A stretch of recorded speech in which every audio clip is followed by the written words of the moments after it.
Bienvenue dans votre émission avec le Maroc depuis Washington. Mon nom est Adam Early et je suis toujours très heureux de vous retrouver sur Média TV.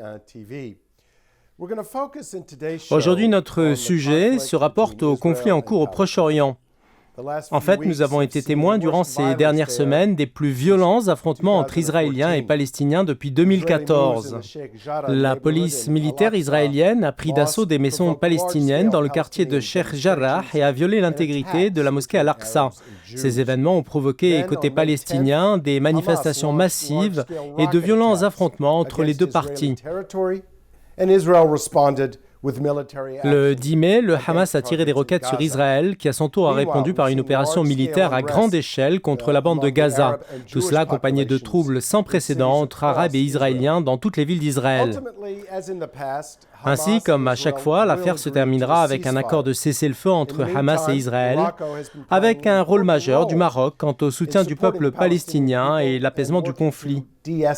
D'ailleurs, le roi Mohammed VI a déjà ordonné l'envoi d'une aide humanitaire urgente à la population palestinienne en Cisjordanie et dans la bande de Gaza. Cette aide est constituée de 40 tonnes de produits alimentaires de première nécessité, de médicaments et de soins d'urgence. En outre, le 18 mai, le secrétaire d'État américain Antony Blinken a discuté avec son homologue marocain Nasser Bourita des démarches que les États-Unis et le Maroc pourraient prendre afin de rétablir le calme et mettre fin à ce conflit. Aujourd'hui, beaucoup de questions se posent sur ce qui différencie cette crise des précédentes, si les États-Unis pourraient commencer à perdre patience à l'égard d'Israël, également sur les implications de ces événements pour les dirigeants politiques palestiniens et leur impact sur les chances de parvenir à une paix durable entre les deux parties.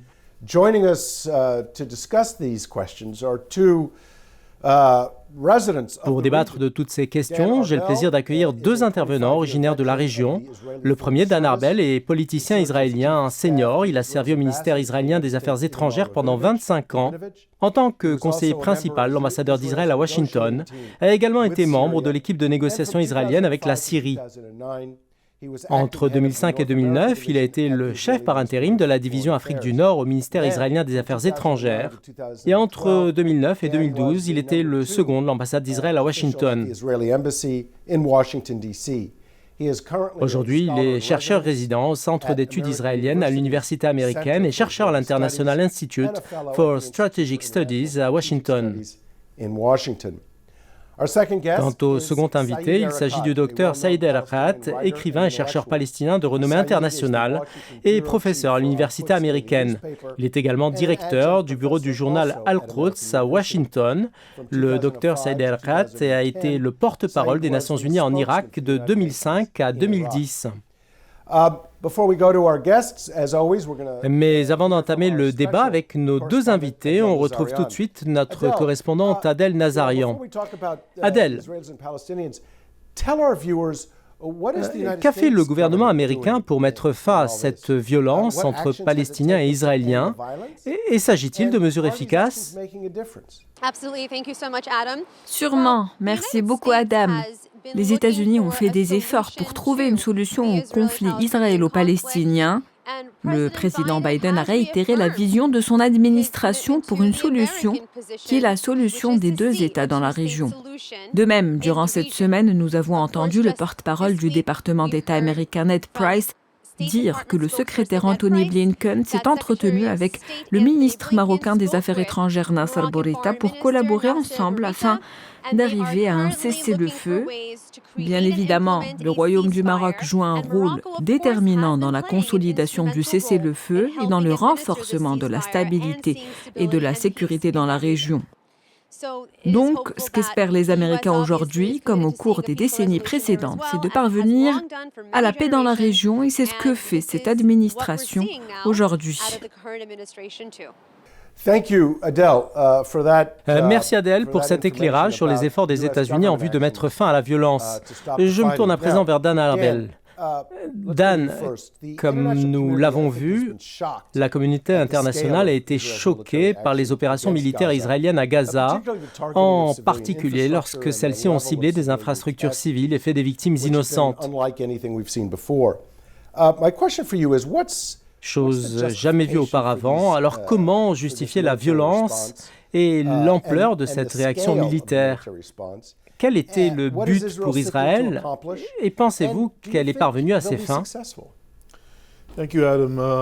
Merci Adam, heureux d'être parmi vous aujourd'hui. En fait, Israël se trouve dans une situation très difficile. Il fait face à une organisation terroriste dans la bande de Gaza. Cette organisation a pris la bande comme otage et a commencé à tirer des missiles et des roquettes sur des centres de population à l'intérieur d'Israël. Alors que fait un État souverain si ce n'est se défendre? D'ailleurs, il a parfaitement le droit de le faire. Israël a répondu violemment à ces attaques.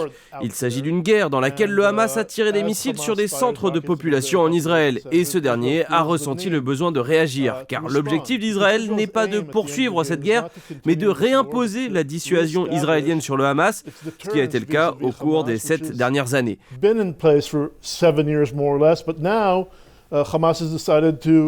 Mais le Hamas a voulu raviver la tension de nouveau. Et Israël est actuellement confronté au dilemme de savoir quand est-ce qu'il pourra mettre fin à sa campagne. Il veut créer une situation sur le terrain où il pourrait dissuader le Hamas suffisamment pour qu'il y réfléchisse à 2 fois avant d'attaquer Israël dans les années à venir.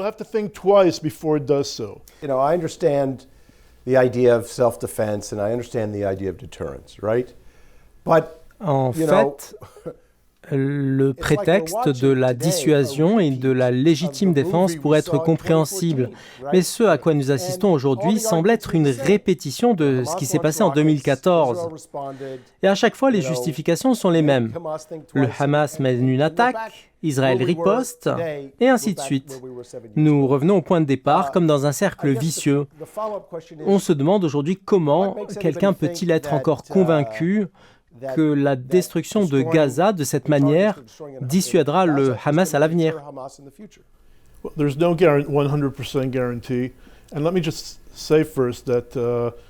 Écoutez, il n'y a pas de garantie à 100% et permettez-moi d'abord de dire que de nombreux Israéliens se sentent désolés pour les pertes en vie humaine et de voir les horribles tragédies dans la bande de Gaza. Ceci n'est pas quelque chose que les gens prennent à la légère. Make a point at deterrence. Look, having an effective operation in Gaza means going. La vision et la conception de la dissuasion se fait selon ce choix pour Israël. Au lieu d'entrer à Gaza et d'y maintenir une longue présence israélienne et de lutter contre le terrorisme de maison en maison,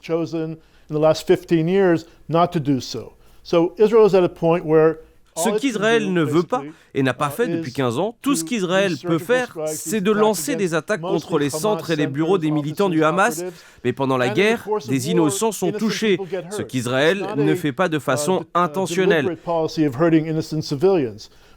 Mais le Hamas opère à de nombreuses reprises à partir de centres de population et malheureusement, des personnes innocentes sont exposées à des dommages.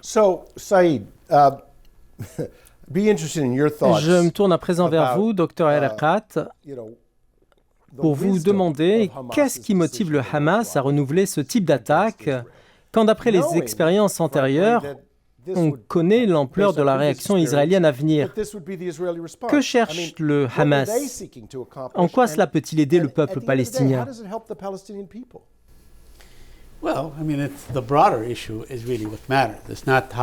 Écoutez, ce qui compte vraiment, c'est la question dans sa globalité, et non pas ce qui a motivé le Hamas ou ce qu'il a essayé d'accomplir.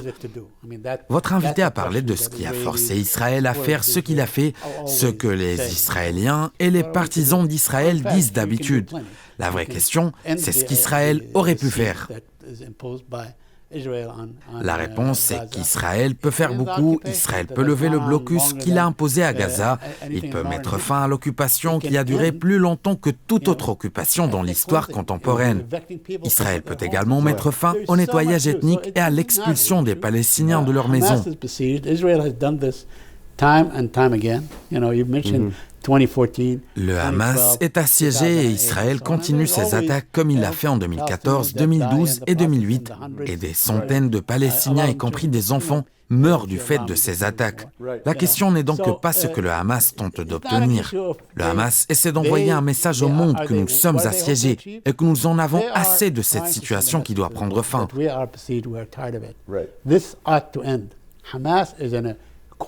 Le Hamas est assiégé et désespéré et utilise des missiles primitifs qui n'infligent pas beaucoup de dégâts et de dommages à Israël, tandis que la réaction israélienne implique d'exposer les Palestiniens à des bombardements par des avions F-35 ou F-16 et l'engagement d'une énorme quantité de technologies de pointe et de missiles sophistiqués. Quick question, just follow up. Alors, sur ce point, vous voulez dire que si l'occupation prend fin, le Hamas cessera de viser Israël, même si l'objectif d'élimination de l'État juif n'est pas atteint?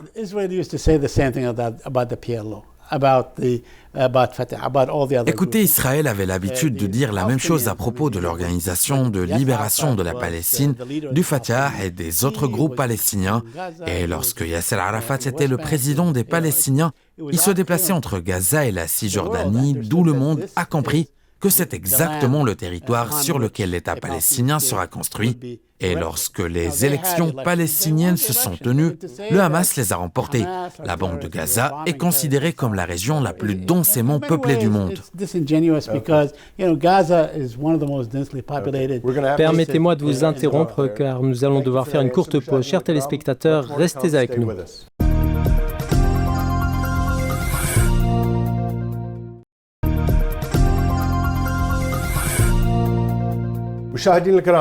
Nous voilà donc de retour pour la suite de votre émission avec le Maroc depuis Washington. Notre sujet d'aujourd'hui se rapporte au combat entre Palestiniens et Israéliens. Dan Arbel, ce qui différencie ces derniers affrontements des précédents, c'est le niveau de violence qui a pu être atteint cette fois-ci, non seulement dans les territoires occupés, mais aussi à l'intérieur d'Israël. Les combats armés entre Arabes et Israéliens ont été d'une violence extrême, et il y a eu beaucoup de destruction et de dégâts matériels. Pour vous, en tant qu'Israélien, êtes-vous inquiet devant une telle situation? Et où ces événements vont-ils mener Israël? Thank you, Adam. I think it's a very disturbing situation in Israel. Écoutez, je pense que la situation en Israël est extrêmement préoccupante, car ce qui se passe n'a pas été vécu dans le passé proche, ou plutôt au cours des dernières décennies. Il est certain que les citoyens ne se sentent pas en sécurité en marchant dans les rues. Des innocents sont ciblés simplement parce qu'ils sont arabes ou parce qu'ils sont juifs, à une échelle jamais vue auparavant. En outre, il est clair que la tension a atteint son point d'ébullition et nous assistons à une grève générale des citoyens arabes qui ont cessé de travailler et ont fermé leur commerce, ce qui nous rappelle les décennies précédentes de manifestations au cours desquelles les Arabes en Israël ont exprimé leur mécontentement. Cela se passe au moment où Israël est témoin d'un état de stagnation politique avec l'échec de la formation d'un gouvernement élu au cours des 2 dernières années, ce qui a ouvert la voie à la tenue prochaine de nouvelles élections qui seront les 5e. Ainsi, l'instabilité politique et l'escalade de la situation à Gaza, puisque le Hamas a pu brillamment jouer le rôle de défenseur d'Al-Quds et a commencé à se battre pour la défense d'Al-Quds, ce qui a conduit à l'explosion de la colère de beaucoup d'Arabes en Israël.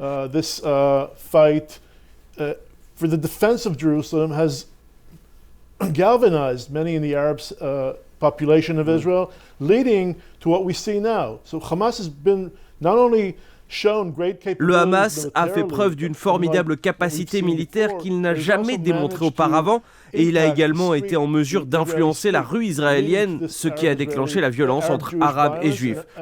Cela exige que les dirigeants juifs et arabes d'Israël fassent de grands pas et entament un dialogue, car ce qui s'est passé a fait reculer l'horloge de 70 ans.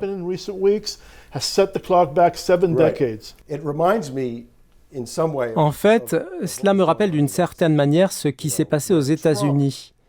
quand Donald Trump a enflammé et délibérément utilisé la droite à des fins politiques. Pensez-vous que Netanyahou est aujourd'hui en train de jouer le même jeu et d'agir dans l'ombre en attisant chez les Israéliens des sentiments anti-arabes en vue d'atteindre des objectifs politiques afin justement de rester au pouvoir?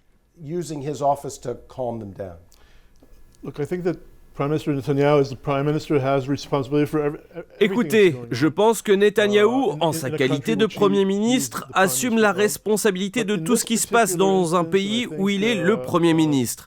Mais dans ce cas particulier, je crois que le climat actuel, le climat politique actuel, l'impasse politique et l'intérêt personnel de Netanyahou à rester sur la scène politique et la marge de manœuvre dont il dispose ont tous affecté la situation sur le terrain. Il est vrai que Netanyahou n'a pas allumé l'allumette qui a fait exploser la situation, mais il a certainement des alliés politiques qui l'ont fait et qui ont été une source d'inspiration pour ces manifestants qui ont battu et tué des Arabes dans les rues d'Israël.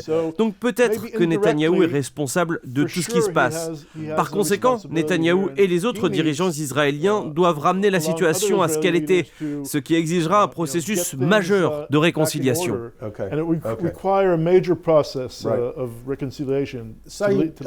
Saïd, qu'en pensez-vous?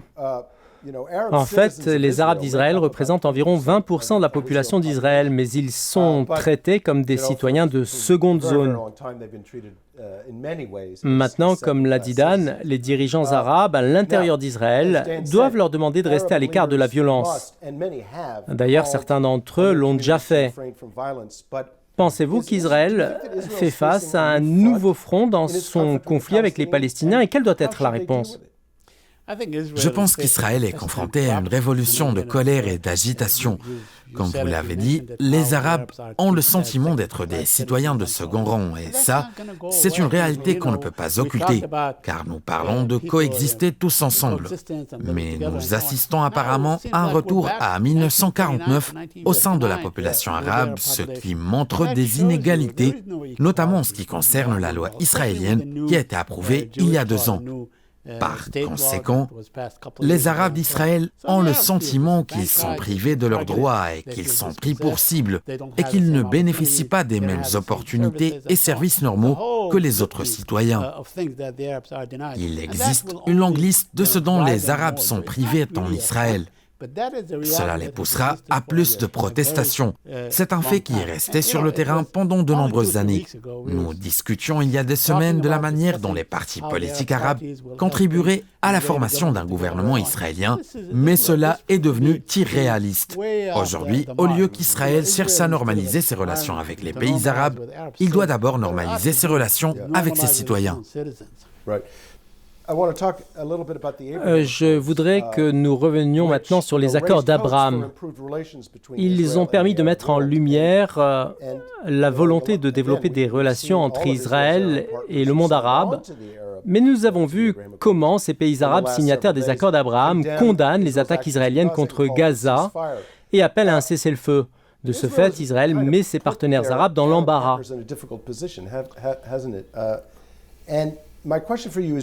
Dan, pensez-vous que les attaques israéliennes sur Gaza puissent remettre en cause les relations entre Israël et ses partenaires signataires des accords d'Abraham?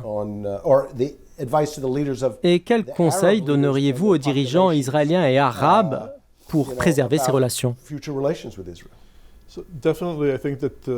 Certes, je pense que la guerre de Gaza et la confrontation avec le Hamas et Israël a mis à rude épreuve la normalisation des relations entre Israël et les pays arabes.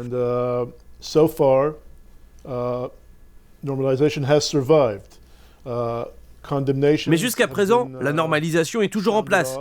Israël a été condamné dans de nombreuses capitales arabes. Ces capitales ont continué d'exprimer leur solidarité avec les Palestiniens, la cause palestinienne et la souffrance des Palestiniens. Néanmoins, les 4 pays qui ont normalisé leurs relations avec Israël n'ont pas encore rompu ces relations. barring a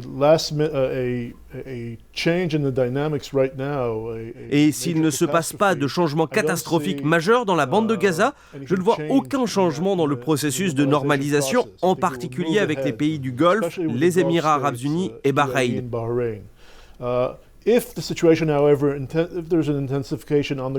Mais s'il y a une escalade dans la confrontation avec plus de victimes, plus de destruction à Gaza et les souffrances des Palestiniens qui reviennent à la une des médias dans le monde, là, je crois que les 4 pays arabes qui ont normalisé leurs relations avec Israël devront reconsidérer leur position.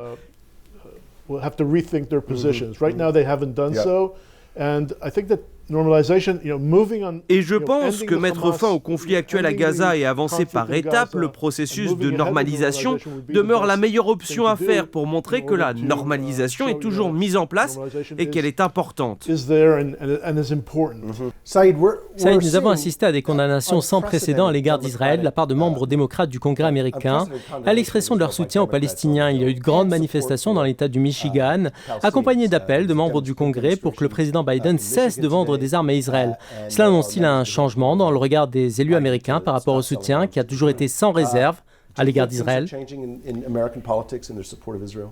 Marginally, incrementally. Un changement marginal et progressif, mais pas un changement énorme. Nous avons vu que 28 membres de la Chambre des représentants et du Sénat ont signé une lettre appelant à un cessez-le-feu et la plupart d'entre eux appartenaient à la base progressiste du Parti démocrate. Néanmoins, cela ne constitue pas vraiment une vague de changement, mais nous avons vu par exemple 125 membres du Congrès il y a 2 semaines qui ont signé une lettre appelant à un lien entre l'approvisionnement en armes d'Israël et son respect des droits de l'homme. Dan, Israël a-t-il des raisons de s'inquiéter par rapport à l'évolution du Congrès? Certainement qu'Israël fait face à un nouveau front d'opposition au sein du Parti démocrate, dont la plupart sont des démocrates progressistes. Mais il y a aussi des membres du courant principal du parti qui ont commencé à adopter les positions des membres libéraux du Parti démocrate. Donc il y a sûrement un nouveau front face à la diplomatie israélienne. Vous voulez ajouter quelque chose, Saïd? Oui, Israël est en état de guerre avec les Palestiniens et n'est pas en guerre ni avec le Bahreïn ni avec les Émirats. Israël doit traiter avec les Palestiniens et arrêter de les ignorer. Dan, Israël craint-il l'éventualité d'attaques et de tirs de roquettes du Hezbollah? Nous avons vu des tirs de roquettes sporadiques du Liban et de la Syrie, mais il est clair que la campagne militaire à Gaza est dirigée contre le Hamas. Mais elle envoie également un message à travers la région et aussi au Hezbollah dans le nord, et pour que ce dernier et d'autres encore réfléchissent 2 fois avant de commencer à mener une opération contre Israël. Que le message ait de l'effet ou non, c'est le temps qui le montrera. Quelle est la solution et comment des pays comme le Maroc peuvent-ils donner un coup de main? Ils peuvent faire pression sur Israël pour aboutir à un cessez-le-feu, parce que ce sont les Palestiniens qui essuient ces tirs. Peut-être y aura-t-il un cessez-le-feu, mais il y aura une autre vague de violence. Dan, comment le Maroc peut-il aider? Le Maroc peut soutenir le processus de paix, soutenir un dialogue entre Palestiniens et Israéliens, aider Gaza et la Cisjordanie, et être une force qui soutient la solution à 2 États et un moteur efficace pour initier un dialogue entre les côtés palestiniens et israéliens.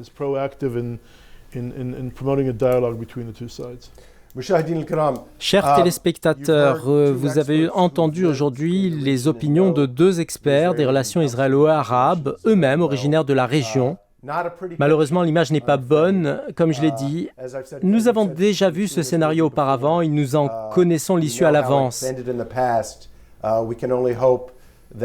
Il n'y a espoir qu'à travers un dialogue sérieux et des intentions pacifiques de la part des Israéliens et des Palestiniens, ainsi que leurs amis à Rabat et dans d'autres capitales arabes, en vue de trouver un meilleur moyen de résoudre ce conflit. Je tiens à remercier notre correspondante Adèle Nazarian et nos 2 invités, Saïd El-Khat et Dan Arbel. Merci à vous, chers téléspectateurs, pour votre attention et je vous donne rendez-vous la semaine prochaine. À très bientôt.